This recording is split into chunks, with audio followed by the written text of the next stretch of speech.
Yeah, of course. It was brought up in Catholic Church.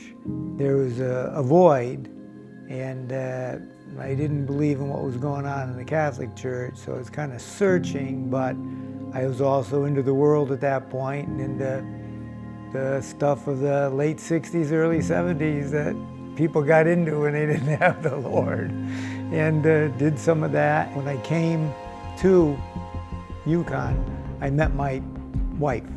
We got married, we were still unchurched, looked at the Catholic Church and that wasn't it, and just didn't know. And then we started, we had 2 boys. I said, we have to have something, because I believe strongly that it has to be a God-centered family. So we started church searching, but in the meantime, my wife had worked at Connecticut General, and she had a salesman who was a wild and crazy guy who was into sex, drugs, and rock and roll.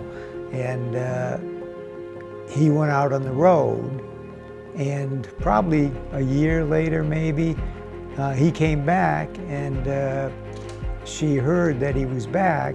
Everybody told her, don't go to lunch with him, he's become a Jesus freak.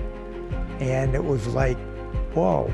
So she said she's hungry, so she went, and when she sat down at lunch, she could see the difference in his whole countenance, in his actions, in his speech and everything. So he talked to her about how he came to the Lord and how the Lord changed him. So she invited him home for dinner.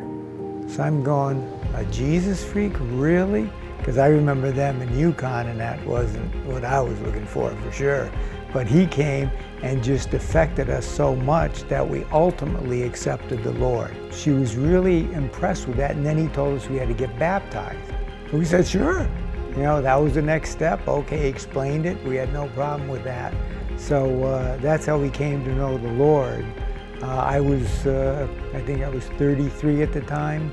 She was 30, and we accepted the Lord. But at that point, I punched my ticket. I'm going to heaven, I'm good, everything's fine. I'll go to church, I have my spot in the seat, but even raising hands, nah, you don't do that. And all of a sudden, a couple months later, I'm raising my hands, I'm praising, I'm doing the whole deal, I'm going, whoa, this is really something.